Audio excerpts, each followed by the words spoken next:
সবাইকে স্বাগত জানাই চ্যানেলে আসার জন্য। কেমন আছো তোমরা? আমি প্রীতম বলছি। এখন তোমাদেরকে শোনাবো অবরুদ্ধ নিশীথের ৮০তম পর্ব। লেখিকা তেজস্বিতা মুর্তজা। তোমাদের মধ্যে কাতরতা তৈরি করার জন্য এই পর্বটাই যথেষ্ট। আর বেশি কিছু বলছি না। চলো, শুরু করা যাক। রাতের বেলা ঘরে ফিরে ওষুধ খেয়ে শুয়ে পড়ল হামজা। ঘুম আসার সম্ভাবনা নেই। রিমি কোনোভাবেই জয়কে আবার দেখতে যেতে দেয়নি। পা দুটো ঝিমঝিম করছিল, যেন রক্ত ও স্নায়ু নেই। রিমি পা টিপে দিতে লাগলো। হামজা রিমিকে চোখ ভরে দেখতে লাগলো। শাড়ির আঁচলটা প্রায় নেমে আছে বুক থেকে। চুলগুলো এলোমেলো হয়ে খোঁপা থেকে বেরিয়ে ছড়িয়ে আছে মুখ, কপাল ও গলার দিকে। সে দিন দিন পঙ্গু হয়ে যাচ্ছে কিনা জানা নেই। তার বয়সটাও রিমির চেয়ে অনেকটাই বেশি। এই ছোট্ট মেয়েটা আজকাল অবাধ্য হতে লেগেছে। এসব কার করা ক্ষতি?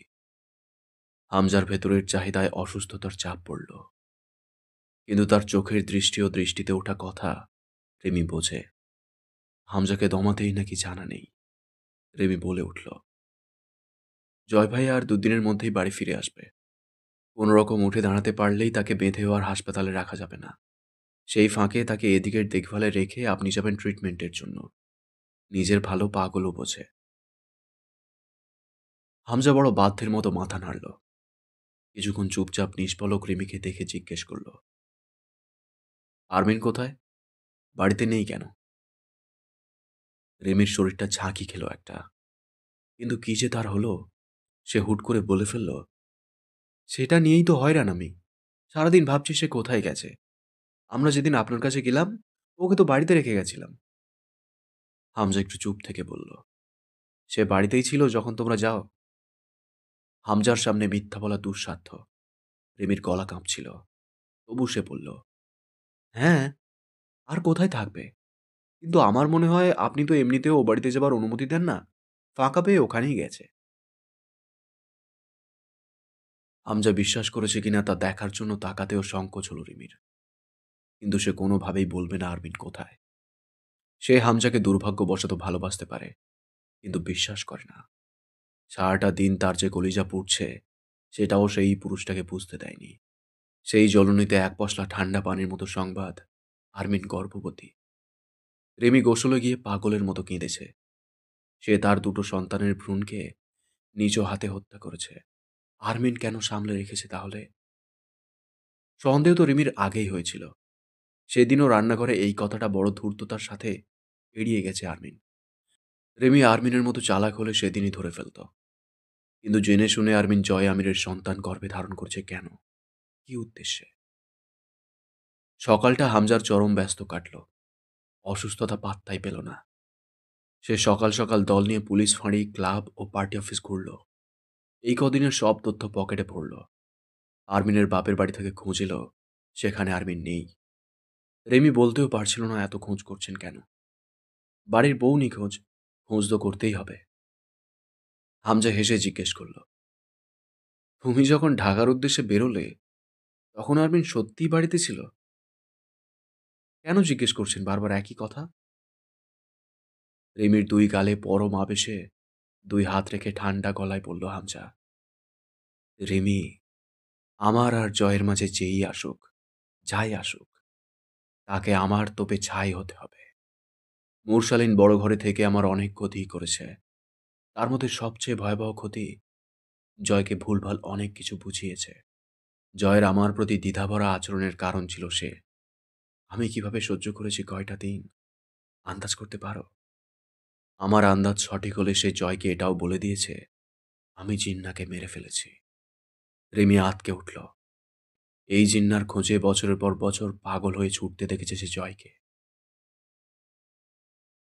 কেন মেরেছি জানো? জিন্না থাকলে জয় আমার দেওয়া ঠিকানা ও পরিচয় ভুলে যেত। এক সময় হয়তো আমার সঙ্গও ছেড়ে দিত। আমি সহ্য করতে পারতাম না রিমি। তাই জিন্নাটাকেই সরিয়ে নিয়েছি জগৎ থেকে। জয় শুধু খুঁজবে, আমি সঙ্গ দেব তাকে খুঁজতে, কিন্তু বাবার সম্ভাবনা থাকবে না। এ কথা জয় জানলেই যদি আমায় ঘেন্না করে, আমি ওর পা ধরে ক্ষমা চাইব। ওকে বলবো, তুই মেরে ফেল আমায়, তবু তোর চোখ দিয়ে আমায় ঘৃণার নজরে দেখিস না। আমার সয় না, পাগল হয়ে যাব আমি। ওকে আমি এই দেখো, আমার এই দুই হাতে, এই হাতের উপর মানুষ করেছি। ও আমার জান, আমার ছেলে। আমার এই হাতও ছাড়তে পারে না কোনো শর্তেই। সেই শর্তকেই আমি দুনিয়ায় রাখব না। রিমির ভেতরে এক নিগূঢ় ভয় কাজ করতে লাগলো হামজার জন্য। হামজার কঠিন স্বভাবের মুখখানায় এখন নিদারুণ আবেগ খেলছে। কিন্তু রিমি দেখল, এই আবেগ যেন ধারালো চুলের চাইতেও বর্বর আর ভয়াবহ। সেই একই কাজ আরো সূক্ষ্ম আর গভীরভাবে আরমিন করেছে। আমি বলেছিলাম না তোমায়, ও আমার বিশাল ক্ষতি করছে? তুমি জানো না রিমি, ও জয়কে চিরতরে নিজের সীমানায় বন্দি করার বন্দোবস্ত করে ফেলেছে। কি ভয়ানক রিমি, ভাবতে পারো? ওকে আমি ভয় পাই। হ্যাঁ, ঠিক ছিলে তুমি। খুব ভয় পাই আমি। কারণ ও ভয় পায় না, না হারাতে, না মরতে। রিমির দম আটকে আসছিল এতক্ষণ। এবার সে কেমন অপ্রকৃতস্থর মতন প্রতিবাদ করে উঠল। আমি থাকতে আপনি ওর কোনো ক্ষতি করতে পারবেন না। তার আগে আমাকে মারতে হবে। হামজা হেসে ফেলল। খুব নিম্নমানের ভাবনা তোমার গিন্নি। তুমি আমার সঙ্গে বিরোধ রচনা করছো। তুমি আজও ফেল। পারলে না আমার অর্ধাঙ্গিনী হতে। এ আমার সৌভাগ্য, গর্বের কথা। খুব বাজে কথা রিমি। আপনি এত নোংরা কেন? নিজের ভেতরে যে এত এত পাপ পুষছেন, তারা কখনো ধিক্কার দিয়ে ওঠে না আপনাকে? মানব জীবনে ক্ষুধা, চাহিদা প্রবৃত্তি জ্বলন্ত নক্ষত্রের মতো।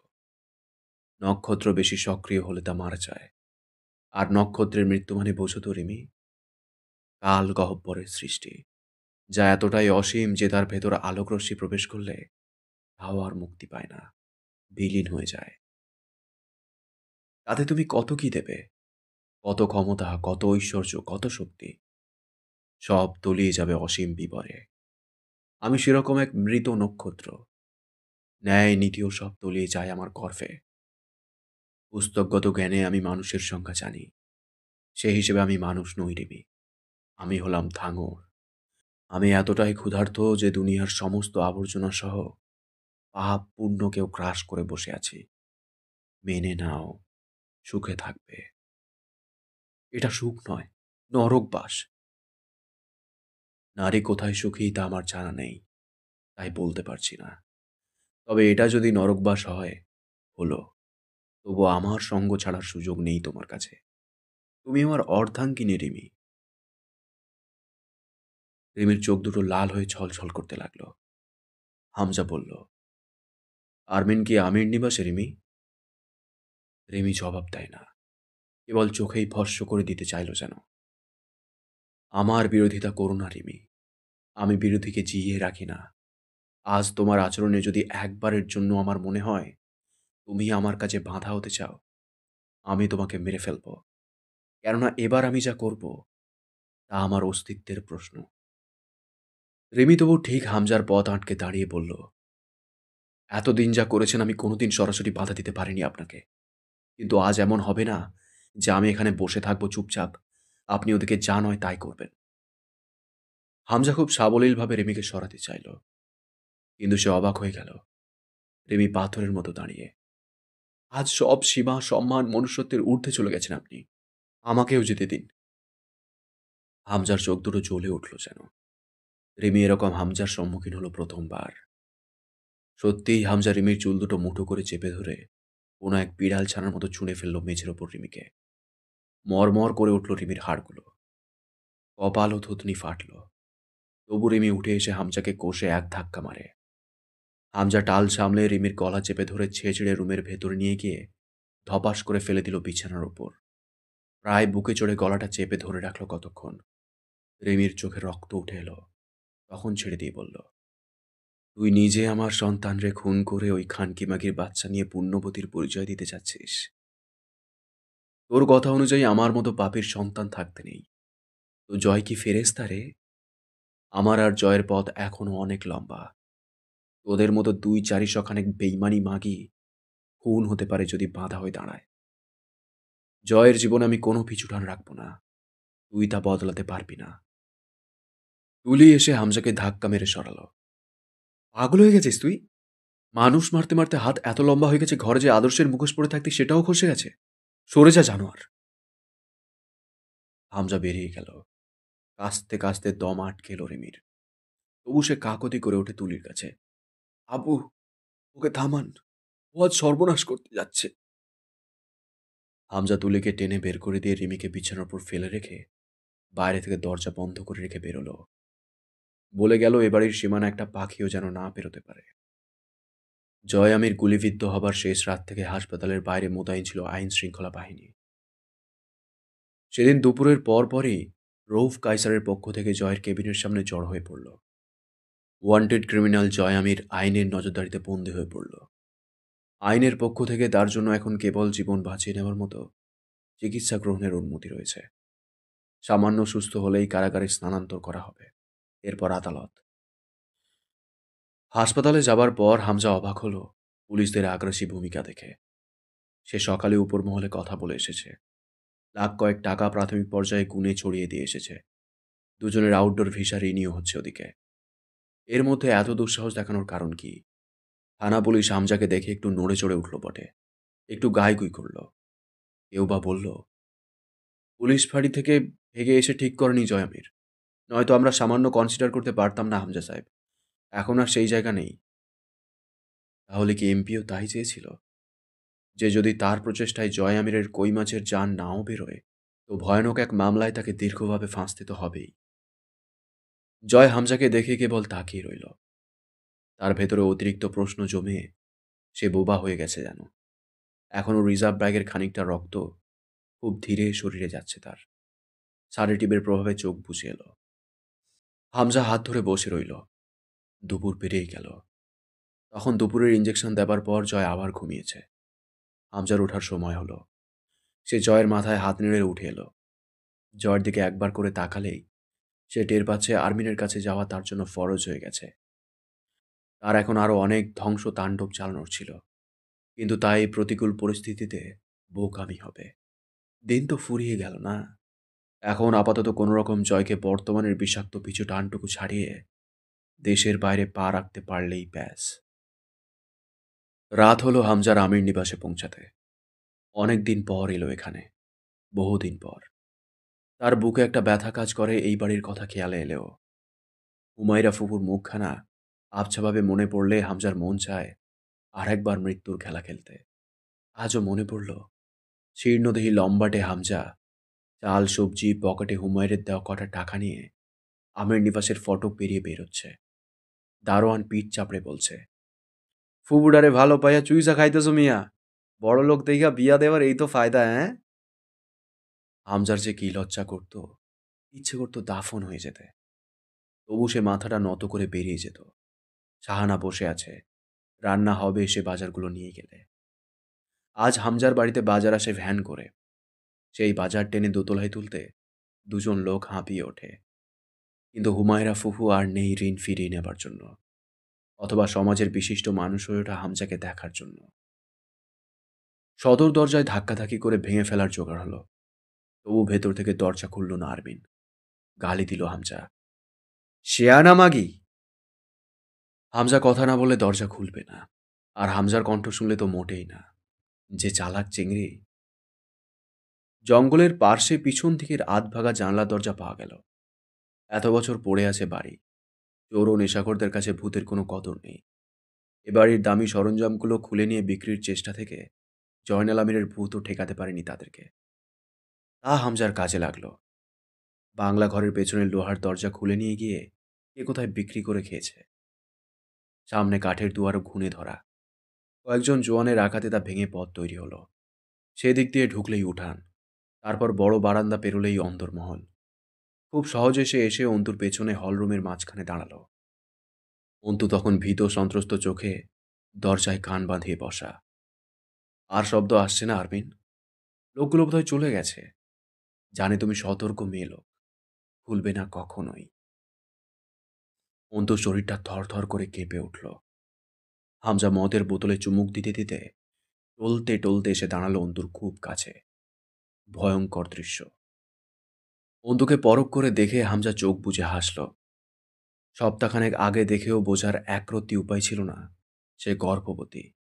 এত শিয়ানা মেয়ে লোকের দেখা আগে পায়নি হামজা। কিন্তু আজ এই অন্ধ কুটিরে একাকী না খাওয়া সহ বিভিন্ন চাপ ঠিক সেই মেয়েলি অসুস্থতা টেনে বের করে এনেছে।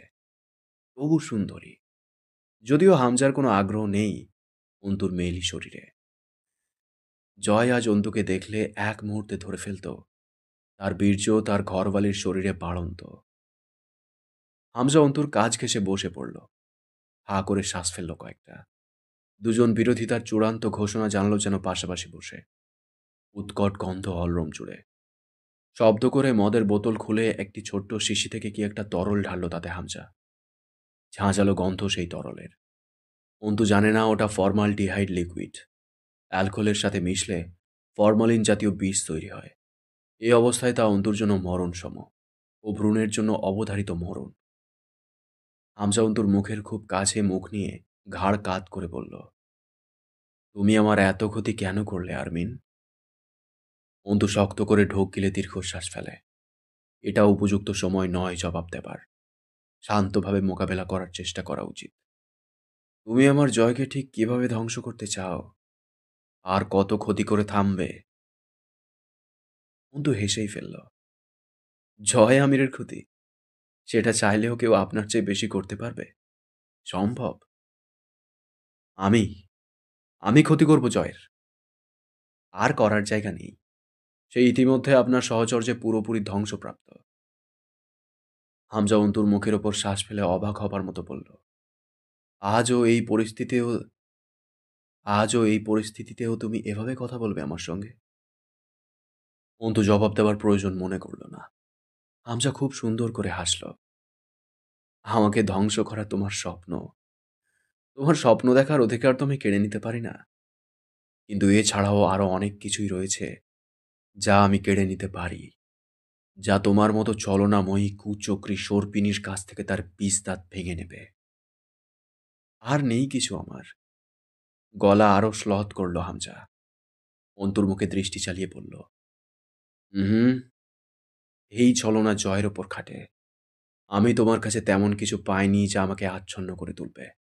আর তোমার এই খেলায় গুটি হব আমি। নোংরা ইঙ্গিতে অন্তুর শরীর ভার হয়ে এলো। খুবই কাছে বসে আছে হামজা। হামজা এবার অন্তুর চুল মুঠো করে নরম ঠোঁটের ওপর গ্লাস চেপে ধরল অদ্ভুতভাবে। নাও, পান করো এটা। অন্তু মুখ সরিয়ে নিল। তাকে সর্বোচ্চ ভয় যে তার সম্মান হরণও তাকে স্পর্শের মাধ্যমে পাইয়ে দেওয়া যায়, এই কথা যেন সবার জানা। বন্ধুর মনে হলো এই দুর্বলতার কাছে সে বারবার হেরেছে। আজও বুক কাঁপছে, শরীর অবশ হচ্ছে। চুল মুঠো করে ধরে অন্তুর ওপর ভাগে চড়ে বসার মতো করে অন্তুর মুখের ওপর মুখ রেখে হামজা বলল, তুমি গর্ভবতী? হুম? অন্তুর শারীরিক উদ্দীপনা থমকে রইল। বুকে ঢিপ ঢিপ শব্দ উঠে গেল। তার নীরবতা যেন হামজাকে জবাব দিয়ে দিল। জয় জানে না, হাসল হামজা। মাসখানেক আগে অন্তু টের পেল তার শরীরের গর্ভাবস্থার লক্ষণ স্পষ্ট। ঘৃণ্য পাপী ও তার এক জীবনের আসামির রক্তবীর্য নিজের শরীরে। তার কেমন লেগেছিল সে নিজেও বোঝেনি। সেই অদ্ভুত অনুভূতি কেবল অদ্ভুত, বর্ণনা করা যায় না। তা ছিল মিশ্র। কিন্তু অন্তুর কাছে বিবাহিত জীবন বলতে একটা সংসার ও এক পুরুষই বোঝায়। সে পাপী হলেও অন্তু তার ছোঁয়ায় সিক্ত। তা মোছার উপায় নেই। অন্তুর একটা ভবিষ্যৎ অবলম্বন চাই, যা পেঁচিয়ে ধরে সে তার অনিশ্চিত ভবিষ্যৎ পাড়ি দিতে পারে। একটা সন্তান, নিজের গর্ভজাত আপন। এটা কতটা মুখ্য ছিল জানা নেই। মুখ্য বিষয়টা ভয়াবহ বটে। জয় আমিরের একটা পরিবারের নেশা রয়েছে। আমির পরিবারের উত্তরাধিকারী বাবার পাগলামি আছে। এর চেয়ে বড় শাস্তি তার জন্য হতে পারে না যে সে জানল তার সন্তান রয়েছে, কিন্তু তাকে চোখে দেখার বা ছোঁয়ার সাধ্য অধিকার তার রইল না। যাবজ্জীবন কারাদণ্ডপ্রাপ্ত আসামির এক জীবন ফুরিয়ে যায় বন্দিত্বেই। যে নিজের পরিবারকে হারিয়ে আরও অসংখ্য পরিবার একইভাবে উজাড় করেছে, তার নতুন করে পরিবার ও সন্তান হতে নেই। অন্তুর সন্তানের ওপর কেবল অন্তুর অধিকার থাকবে। অন্তুর জীবনের খুঁটি, তাতে জয় আমিরের ভাগ নেই। শেষ জীবনে জয় আমির মুক্ত হবে মৃত হয়ে, ওই বেঁচে থাকা মৃত্যুর ঊর্ধ্বে। সেই খবর ততদিন পর্যন্ত দুনিয়া থেকে গোপন রাখতে চেয়েছিল যতদিন না জয় ও হামজার পাপে কারাবদ্ধতা আসছে। হয়নি তা। হামজা অন্তুর শরীরের ওপর উবু হয়ে ঝুঁকে তরল ভর্তি গ্লাসটা এগিয়ে দিল। নাও, ড্রিঙ্ক ইট। আমি অ্যালকোহলে অভ্যস্ত নই। কোনো ব্যাপার না, ট্রাই করে দেখো। তীব্র ঝাঁঝালো বিষাক্ত গন্ধে অন্তুর বুক অব্দি জ্বলে উঠল। কি মিশিয়ে পান করতে দিচ্ছেন আমায়? টেস্ট করে দেখো, মরে গেলেও না। হামজা মাথা দোলায়। মরবে না তুমি। মারবো না আমি তোমায়। আমি সহজে মারি না কাউকে। আপনি কি চাইছেন বুঝতে পারছি না। বুঝতে পারছো? তুমি বোকা নও। তুমি কুচক্রী, ঘাতকিনী। আমার বাচ্চা আপনার কোনো ক্ষতি করেনি। করবে। জয়কে আমার কাছ থেকে কেড়ে নেবে। ওকে পথভ্রষ্ট করবে। মায়ায় বাঁধবে। পিছু টান তৈরি হবে। তা হতে দিতে নেই। খানিক চুপ থেকে তাচ্ছিল্য স্বগতোক্তি করল। যেভাবে তুমি ছোট্ট একদানা বালুকণা থেকে আমার জন্য মহাদেশ হয়ে উঠেছ। অন্তু দেখল ঘৃণা ভরে হামজাকে। হামজা কিছু বলবে, গুরুতর কিছু। জানা নেই আর কি শোনার আছে। 2011 মাঝামাঝি একদিন হামজার কাছে কুষ্টিয়া থেকে বার্তা এলো, ইসলামী বিশ্ববিদ্যালয়ে এক জঙ্গির অনুসারী পাওয়া গেছে। সেটা বড় কথা নয়। বড় কথা হলো সে হামজার অঞ্চলের ছেলে, অন্তিক প্রামাণিক। স্কুলমাস্টার আমজাদ আলী প্রামাণিকের ছেলে। সমস্যাটা অন্তিকের বিশ্ববিদ্যালয় জীবনের শুরু থেকেই। সে যখন হলে উঠবে, লীগের বড় ভাইয়েরা বলল, গণরুমে থাকবি।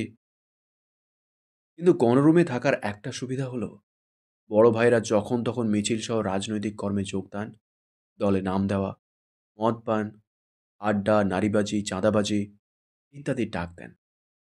তার ফলে পড়ালেখা ছেড়ে উঠে যাবার সুযোগ রয়েছে। পড়ার খাটুনি থেকে মুক্তি পাওয়া যায়। কিন্তু অন্তিক এসবে আগ্রহী না। সে আপত্তি জানিয়েছে বেশ কয়েকবার। তারপর তাকে নজরে রাখা হচ্ছিল সে জানেই না। 2011 শেষের দিকে দেশের পরিস্থিতি গরম। মুক্তিযুদ্ধে কে বিরুদ্ধচারণ করেছে, কে পাকিস্তানের চর ছিল, এই নিয়ে দুই প্রধান দল কাদা ছোড়াছুড়ি করছে। বছরের শেষের দিকে একটা অভ্যুত্থান হতে হতে হলো না। অভ্যুত্থানটা ছিল ইসলামপন্থী কিছু সংগঠনের পক্ষ থেকে। ভারতের পুতুল হয়ে থাকা চলবে না এই উদ্দেশ্যে।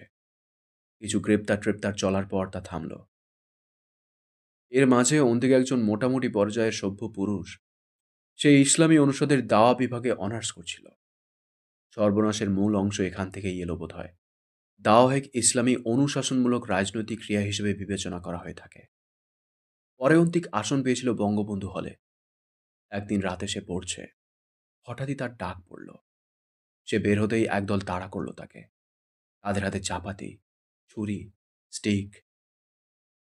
অন্তিক না বুঝেই দৌড়াতে শুরু করল। হল চত্বর পেরিয়ে রাস্তায় প্রাণপণে অনেকটা ছুটে সে মণ্ডলপাড়া মসজিদ অব্দি পেরিয়ে গেল। তখনও পেছনে কমপক্ষে 8-10 জন ধাওয়া করছে তাকে। সে মসজিদের অদূরে ভাঙা টিনের এক গেট প্রায় আরেকটু চ্যাপ্টা করে ভেঙে মাঝরাতে ঢুকে পড়ল অচেনা কারো বাড়িতে। শব্দে বাড়ির কর্তার আগে টিনের ঘর ছেড়ে বেরিয়ে এলো যুবতী মেয়ে। অন্তিক অনুরোধ করে, আমাকে একটু লুকানোর জায়গা দিন। ঝাঁঝালো কণ্ঠে জিজ্ঞেস করে যুবতী, কে আপনি? কেন লুকানোর জায়গা দেব? আমি অন্তিক, ভার্সিটির ছাত্র। গলা শুকিয়ে কাঠ। শরীর ধরধর করে কাঁপছে তখন অন্তিকের। আর কিছু বলতে পারল না সে। মেয়েটা অন্তিকে ঘরের ভেতর দিয়ে নিয়ে গিয়ে পেছনের দরজা দিয়ে আমবাগানের ওদিকে বের করে দিল।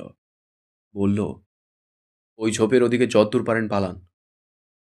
কণ্ঠটা তখনও ঝাঁঝালো। মেয়েটার নাম মার্জিয়া। বয়স কত হবে, 19-20। তার 20 মিনিটের মাঝে মার্জিয়াদের বাড়ির টিনের প্রাচীর ঘেরা উঠোন ভরে গেল ছাত্র দ্বারা। ওরা কাউকে খুঁজতে এসেছে। এদিকেই পালিয়েছে কোথাও। এই বাড়িতেই বোধহয় ঢুকেছে। এবার বাড়ির সবাই বেরোলো। তারা কেউ কিচ্ছু জানে না কে এসেছে, পালিয়েছে। পুরো বাড়িতে ঘূর্ণিঝড়ের তাণ্ডব চলল। ঘরের এক একটা কাপড় চোপড় রাখার র‍্যাক অবধি ছাড় পেল না। যেন অন্তিক কাপড়ের ভাঁজে বসে আছে মার্জিয়াদের ঘরে। মার্জিয়ার মা কাঁদতে লাগলেন। পুরো পাড়ায় কম বেশি জেগে উঠল। কিন্তু কেউ বাড়ির ভেতরে এলো না, যতক্ষণ না ওরা বেরিয়ে গেল। এদের সামনে আসতে নেই। তারা সচেতন জনগণ। কিন্তু ওরা দেখেছে অন্তিক এদিকেই ঢুকেছে। তবু না পেয়ে ক্ষিপ্রতা বাড়াই তো স্বাভাবিক। মার্জিয়ার দাদির ঘরের দরজা 2 লাথিতে চুরমার হয়ে ভেঙে পড়ল। মাঝরাতে বাড়িটা এক টুকরো পাগলা ঝোড়ো হাওয়ায় বাড়ি খেল। মার্জিয়ার আব্বা মাঝবয়সী মানুষ। তাতে কি, তিনি মার খেলেন, হুমকিও পেলেন। যদি ওই ছেলেকে লুকিয়েছে বলে জানা যায়, জবাই করে রেখে যাওয়া হবে। কিন্তু ঘটনার মূল কালপ্রিট মার্জিয়া যথাসম্ভব চুপচাপ আড়ালে দাঁড়িয়ে রইল। যুবতী মেয়েদের এদের সামনে আসতে নেই। সেদিন সারা রাত বাড়ির সামনে একগাদা ভারী পায়ের বিচরণ শোনা গেল। অথচ মার্জিয়া সকালে বাড়ির পেছনের ডোবার ধারে ঝোপে অন্তিকে খুঁজতে গেল। কাহিনী শোনার চেষ্টা করল। বাড়ির সাথে বাড়ি লাগানো, পাশের বাড়ির মহিলারা না দেখবে কেন? মার্জিয়ার বদনাম হলো। বাড়িতে মার্জিয়া মার খেল। ছোট চাচা ও মা মিলে মারল মার্জিয়াকে। আব্বা ঘেন্নায় কথা বন্ধ করে দিল। বাড়িতে মার্জিয়া ভুল বোঝাবুঝিতে ঘৃণিত হয়ে উঠল। সবাই নিশ্চিত অন্তিকের সাথে বহুদিনের সম্পর্ক। তাই তো তাড়া খেয়ে এসে প্রেমিকাকে জাগিয়ে আশ্রয় নিয়েছে ছাড়া। আবার এত কিছু হলো, তবু লাঙের খোঁজ দিল না মেয়ে। দুদিন ওভাবেই পলাতক থাকার পর অন্তিক জানতে পারল সে মিথ্যা মামলায় অভিযুক্ত। বঙ্গমাতা হলের এক ছাত্রীর সাথে কয়জন কি করেছে, সেটার দায় অন্তিকের। এবার ছাত্র উপসদ সহ হলের প্রধানরাও অন্তিকের বিরুদ্ধে, এবং এটার কারণ হিসেবে বলা যায় অন্তিক কোন সাহসে বড় ভাইদের আহ্বান ঠুকরায়। তার পথ কোনটা? অন্তিকের এই পরিণতি জুনিয়রদের জন্য শিক্ষা হয়ে থাকবে। পরে জানা গেল এটার চেয়ে বড় কারণ অন্তিক যে গোপনে টুকটুক করে ইসলামী সংগঠন ও দাওয়া সম্বলিত কার্যক্রমে সমর্থন ও অনুসরণ রাখে, এটা জানাজানি হয়ে গেছে। অন্তিক বুঝল তার ভার্সিটি জীবনের অবসান এখানেই। সকল স্বপ্ন, কেরিয়ার, আব্বুর সম্মান সব গেছে। ভার্সিটিতে পড়তে গেলে মেধা ও সুযোগ নয়, লাগে বড় ভাইদের অনুমোদন। তা অন্তিক হারিয়ে ফেলেছে। এবার কোনো একদিন টুকুস করে তাকে মেরে ফেলা হতেই পারে। অন্তিক এক রাতে এক জীবন বদলকারী সিদ্ধান্ত নিল। মার্জিয়ার বাবার কাছে হাত জোড় করে ক্ষমা ও মার্জিয়ার হাত চাইল। দিলেন ওনারা। বদনাম যার নামে হয়েছে তার কাছেই দিয়ে দিলেন। অন্তিকের বাবার খোঁজ করলে অন্তিক বলল, আব্বু এসব জানলে হার্ট ফেলিওর হয়ে যাবে ওনার। আমি কুষ্টিয়া আর থাকতে পারবো না। আমার জানের ঝুঁকি রয়েছে। মার্জিয়ার বাড়ির লোক অদ্ভুতভাবে এই এক রাতে মুসিবত হয়ে আসা অন্তিকের জন্য একের পর খুব বেশি ত্যাগ তারা করেছেন। এই এক ত্যাগ যা আজব। তারপর অন্তিকের ব্যবসার জন্য এক গাদা গহনা মার্জিয়ার হাতে তুলে দিয়েছিলেন। তারপর সেই অন্তিক যখন মরল, মার্জিয়া সহ অন্তিকের সন্তান ও জন্মদাত্রীর পালনটাও তাদেরই করতে হলো। কিন্তু এসব দুই গোয়ার কোনোদিন কারো কাছে বলেনি। অন্তিক একটু পাগল হয়ে গেছিল। সে এত কঠিন এক মানসিক আঘাতের পর দিনাজপুর ফিরে আব্বুর কাছে ভুল বোঝার শিকার হলো, যেখানে তার নিজেরই বেশি পাগলামি ছিল আব্বুর আদর্শ ধরে রাখার। মার্জিয়া ও অন্তিক তারপর বোধহয় দুজন একসাথে পাগল হলো। এই এত বড় ঘটনাটা দুজন রোজ গিলতে গিলতে বাড়ির বাকি তিনটে মানুষ থেকে তার আলোকবর্ষ দূরে চলে গেল। মার্জিয়া অন্তিককে পাগলের মতো ভালোবেসে ফেলেছে হঠাৎই, এটা সত্যি। কিন্তু অন্তিক মানসিকভাবে বিপর্যস্ত।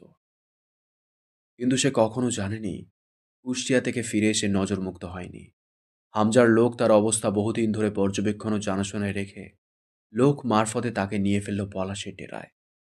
এটাকে বলে ধান্দা, ও এক ঢিলে দুই পাখি। অন্তিককে দমন ও পলাশের ধান্দায় বাড়তি মুনাফার ব্যবস্থা হয়ে গেল। 2012-তে অন্তু হাজী মোহাম্মদ দানেশ বিশ্ববিদ্যালয়ে অ্যাডমিশন নিল সমাজ বিজ্ঞান বিভাগে। সেও জানল না ভার্সিটির ছাত্র পরিষদ তাকে খুব চেনে, অন্তিকের বোন হিসেবে চেনে। জয় তখন ঢাকাতে জাহাঙ্গীরনগর বিশ্ববিদ্যালয়ের অধীনে মাস্টার্স করছে।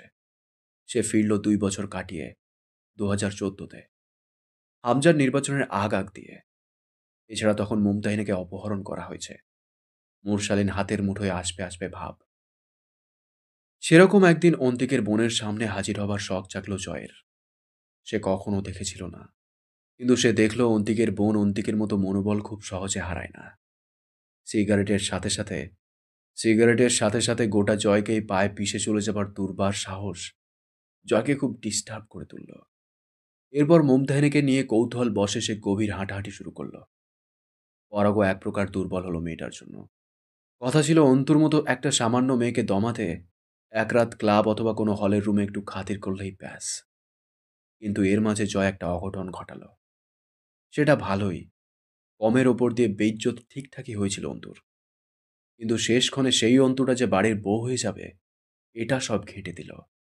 যদিও ঘাঁটার কথা ছিল না, যদি না মেয়েটা অন্তুর মতো বিচক্ষণ, জেদি আর কুশলী আগুন হতো। অন্তু দম আটকে হামজার মুখের দিকে তাকিয়ে রইল অনেকক্ষণ। তার জীবনে কোনো ঘটনাই তাহলে কাকতালীয় ঘটেনি, আর না ঘটেছে সেদিন সিগারেট পায়ে পিসার ফলে। এসবের সূত্রপাত তখন, যখন অন্তু কলেজ পড়ুয়া বেখবর কিশোরী। এসব হবার ছিল বলেই হয়েছে। অন্তুর চোখ দিয়ে টস টস করে কয়েক দানা জল নিথর মুখখানা বেয়ে পড়ল। অন্তিকাজ নেই, জয় আমির ও হামজারা অবশেষে তাকে গাড়ির তলে থেতলে ঠিকই মেরে দিয়েছে। নাও, এটা পান করো, অন্তু অদ্ভুত স্বরে বলল। বিশ্বাস করুন, জয় আমির আপনাকে জীবিত দাফন করবে। ও জানলে। হামজা হতবাক হবে নাকি ক্ষুব্ধ সে ভুলে গেল। তার জয়ের ওপর ঘাতকিনী এই নারীর এতটা অধিকার বোধ ও ভরসা জেগেছে। হামজার পাগল পাগল লাগলো নিজেকে, কিন্তু পর মুহূর্তে সে হেসে ফেলল অসীম শীতলতার সাথে। অন্তুর গলার কাছে থুতনি ঘেঁষে বলল, কে বলবে জয়কে? তুমি? তুমি তো আর থাকবে না জয়ের সামনে উপস্থিত হবার জন্য। তাহলে কে বলবে? এই দেয়াল, আসবাবপত্র? অন্তু একবার দেখল এই নিথর দেয়াল ও আসবাবপত্র। শিকারী এক একটা ইট এই বাড়ির। অবরুদ্ধ নিশীথ আবারও নেমেছে প্রকৃতিতে। আজ কি অন্তুর গ্রাস হবার পালা? অন্তুর পেটের ওপর হাইবুট দিয়ে এক লাথি মারল হামজা। চেপে ধরে রইল পাটা। অন্তু নিদারুণ আর্তনাদ করে ওঠে, আব্বু! ঠোঁট কামড়ে ধরে কেঁদে উঠল মেয়েটা। হামজা আর এক পা দিয়ে অন্তুর বাঁ পায়ের উরু চেপে ধরে হাত দিয়ে অন্তুর হাতজোড়া বন্দি করে প্রায় গোটা শরীরটা নিয়েই ঝুঁকে পড়ল অন্তুর ওপর। ঠোঁটে চেপে ধরল তরল। Drink it my device lady, I won't suggest any more. Antu ছলছল চোখে অসহায় বদনে চায় হামজার দিকে। হামজা চোখ বুজে প্রশান্তির শ্বাস ফেলল। এই কাতরতা এই নারীটির চোখে দেখবার জন্য হামজা অস্থির হয়ে পড়েছিল। কিন্তু হতাশা একটু রইল। তবুও অন্তুর চোখে দ্রোহের আগুন ঝলকাচ্ছে। আপনাকে আজ শত্রু হিসেবে একটা পরামর্শ দিই, যা করতে চাইছেন না করুন। আমও যাবে, ছালাও যাবে। যে আফসোসে পড়বেন আপনি, তার কোনো অন্ত থাকবে না ইহকালে। হামজা এক টুকরো হাসল। এভাবে হামজা ভড়কে না। অন্তু কাতর স্বরে কেমন পাগলের মতো করে বলে, আমায় ছেড়ে দিন। আমার কিচ্ছু নেই। আমার বাপ নেই, মা থেকেও কাছে নেই। সব নিয়েছেন। এইটুকু আমার থাকুক। এইটুকু আমার দাবি। আমার নিজের, আমার সন্তান। আমি ওকে নিয়ে বহু দূর চলে যাব। কোনোদিন আর আসবো না এ পথে। আপনার জয়কে আমার কখনোই চাই না। আপনি রাখুন তাকে। সে আমার কাম্য নয়। না পেলেও কখনোই সে তার সন্তানের ভাগ। আমার থাকুক এটুকু। সে আমায় এইটুকু দিয়ে দেবে আমি চাইলে অনায়াসে। আপনি তাকে বলবেন তার প্রাণ ভোমরা নিয়ে আমি চলে গেছি। এটা তার জানা দরকার। আমি দূরে গেলেই তার জানা দরকার। হামজা অবাক হবার ভান করে। হুম? সন্তানটা কার? তোমার? না, মেয়ে লোকের কোনো সন্তান থাকে না। ও তো কেবল পুরুষের দান। আচ্ছা, এটা কার সন্তান? জয়ের? তো ব্যাস, এতে আমার ১৬ আনা হক আছে। আমার চাওয়া মোতাবেক তার ভাগ্য নির্ধারণ হবে। তবে যদি এটা জয়ের সন্তান না হয় তো বলো, ছেড়ে দেব। জয়কে বলে দেব, ও এমনিতেও আর তাকাবে না। কিন্তু ওর হলে ছাড়া যাচ্ছে না যে। অন্তু চোখ বুজে ফেলল। বুকটা থরথর করে কাঁপছে। তলপেটে মরণের ব্যথা। বুকের ব্যথা নেই। অন্তুর ব্যথারা অসাড় আজ। তবুও অন্তু আকুতি করে, আমায় যেতে দিন। আজ আমি আমার ঘাড়ে নিলাম সমস্ত দায়। আপনাদের বিরুদ্ধচারণ, অন্তিকের বোন হওয়া, এক অসহায় স্কুল মাস্টারের মেয়ে হওয়া, সমাজের সাধারণ শক্তিহীন মানুষ হবার এই সব পাপ আমার। এর বিনিময়ে আমি আজ পথান্তরী হব। আমার শাস্তি এক নিষ্প্রাণ শিশুর পেতে আছে বলুন তো? ও আমায় কত ভরসা করে। ও জানে আমার গর্ব ওর জন্য নিরাপদ। বাইরে যাই হোক, আমি ওর গায়ে তার এক টুকরো আঁচড় লাগতে দেব না। এমনটাই চুক্তি আমার ওর সাথে। যেদিনও আমার কাছে এসেছে, ওর কাছে আমি দোষী হয়ে যাব আজ। এই লাঞ্ছনা মা হয়ে সওয়া যায় না। আপনি বুঝতে পারছেন? ও আমার আমানত। আমার নারীত্বে দাগ পড়ে যাবে। আপনার দেওয়া সব কলঙ্ক কবুল, কিন্তু মাতৃত্বের কলঙ্ক। আমি পায়ে পড়ছি আপনার। জয় আমির, ওর বাপ। ওকে মারবেন না। আর জায়গা নেই আমার ভেতরে। আমি আর পারবো না। মেয়ে হয়ে বাপ হারিয়েছি, সয়েছি। ভাই ও পরিবার হারিয়েও মেনে নিয়েছি। ইজ্জতের দাবি ছেড়েছি। মাতৃত্বে সেই সুযোগ নেই বোধহয়। আমি পারবই না। আমি বুঝেছি। আমায় যেতে দিন। অন্তুর কান্নায় ভিজে ছিটকে আসা আকুতি অবরুদ্ধ হলরুমের প্রতিটি দেয়ালে প্রতিধ্বনিত হলো। কিন্তু এই হলরুম এ ধরনের আর্তনাদে বরাবর অভ্যস্ত। এখানে একটু অস্বাভাবিক নয়। এই অসহায়ত্ব ও আকুতির স্বর। হামজা বিস্ময়ে বাকরুদ্ধ হল। নারীত্ব ও মাতৃত্ব যে নারীটির মাঝে এত তীব্র, সে কি করে এতটা ধ্বংসাত্মক হতে পারে? অন্তু তাকে হতবিহ্বল করে তুলল। হামজা ভাবতে পারছিল না, বুঝতে পারছিল না নারীটিকে। এত রূপ ও অনুভূতির সত্ত্বাধিকারিণী। রিমি পারেনি। তার ভেতরে অন্তুর তুলনায় একরত্তি বিদ্রোহ না থাকার পরেও সে কি করেছে? হামজার মনে হলো আরমিনের ওপর জয়ের পতন জায়েজ। সে শুধু বলল, কোথায় যেতে দেব? জয় যে প্রশ্ন করবে আমায়, কি জবাব দেব? কোথায় গেছে তার সর্পিনী? মাথা নাড়ল হামজা। লাশ দেখিয়ে বলতে হবে এমপির ছেলেটা ঘ্যাচাং করে দিয়েছে। হামজা ক্রান্তি দিল। গ্লাস সরিয়ে নিয়ে বোতল ধরে নিজে পান করতে করতে ডাকল, ওরে, কে আছিস তোরা? সিস্টারদেরকে পাঠারে। 4 জন সহকারী নার্স ও ডাক্তার এলো। হাতে কি সব সরঞ্জামের বাক্স। অন্তু মেঝের ওপর ছেঁচড়ে কিছুটা পিছিয়ে যায়। অনবরত মাথা নাড়ে। না, না, না, না, হামজা, হামজা সাহেব, না। হামজা বলল, কাজ শুরু করুন, রাত অনেক হলো। রোগীকে দেখে ডাক্তারের নারী ও মানবী মনে দোলা দেওয়া স্বাভাবিক। ইতস্তত করে তারা ডাকে, স্যার। হামজা জবাব দেয়, হুম, কি? আবেগে টান পড়ছে? পিস্তল বের করে হাতে ঘোরালো 2-4 বার। এভাবেই নিয়েও আসা হয়েছে তাদেরকে। একজন গর্ভবতীর অ্যাবর্শন করাতে হবে। তার শরীরের কন্ডিশন খারাপ। আনা হলো এখানে। শুকনো ফুলের মতো বিধ্বস্ত সুন্দরী। চোখের দিকে তাকালে আর অস্ত্র চালানো সম্ভব হতে চাইবে না। কি করবে তারা? অন্তু উঠে দাঁড়িয়ে কয়েকবার দ্রুত সরে যেতে নেয়। হামজা বলল, ছেলেদেরকে ডাকবো তোমায় ধরার জন্য? তোমার পর্দার খেলাপি হবে না তো? ওরা ছোঁবেও, দেখবেও। তোমার আপত্তি না থাকলে ডাকবো। অন্তুর শরীর থরথর করে কাঁপতে লাগলো। মাটিতে বসে পড়ল মেয়েটা। হামজার সামনে হাঁটু গেড়ে বসে হু হু করে কেঁদে উঠল। জীবন তাকে কোথায় এনে ফেলেছে? সে আজ প্রথমবার জীবনকে জিজ্ঞেস করল, আমার অপরাধ কি? বল, আমার অপরাধ কি? আমি কেন এত অসহায়, একা? এত দুর্গতি কোন পাপের বিনিময় হিসেবে দেয়া হলো আমায়? অন্তু টের পায় পাশে আব্বু বসে অন্তুর কান্না দেখছে। অন্তু আত্মহারা স্বরে ডাকে, আব্বু, কোথায় তুমি?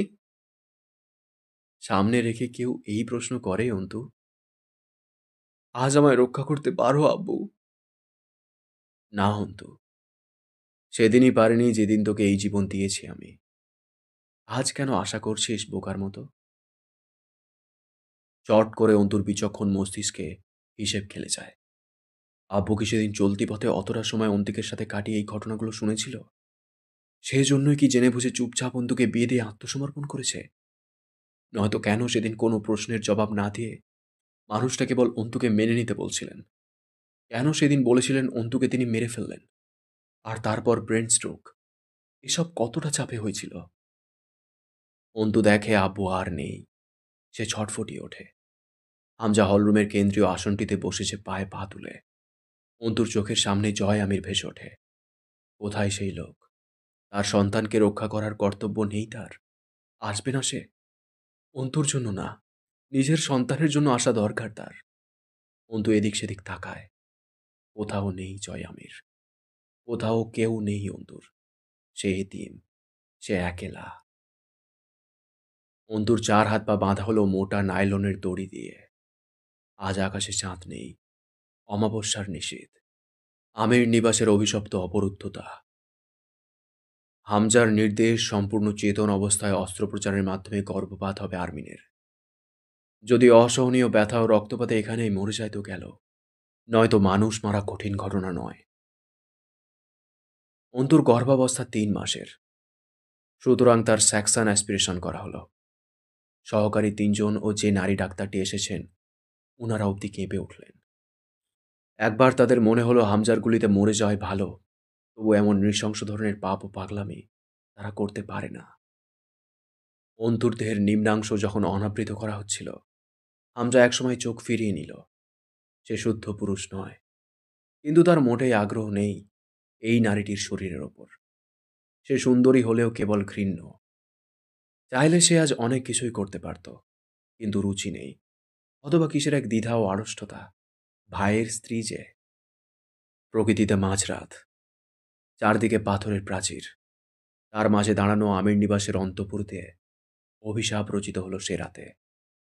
অন্তুর হৃদয় বিদারী চিৎকার ও নারীত্বের হাহাকারে আমির নিবাসের দেওয়ালেও বুঝি ধরধরিয়েছিল।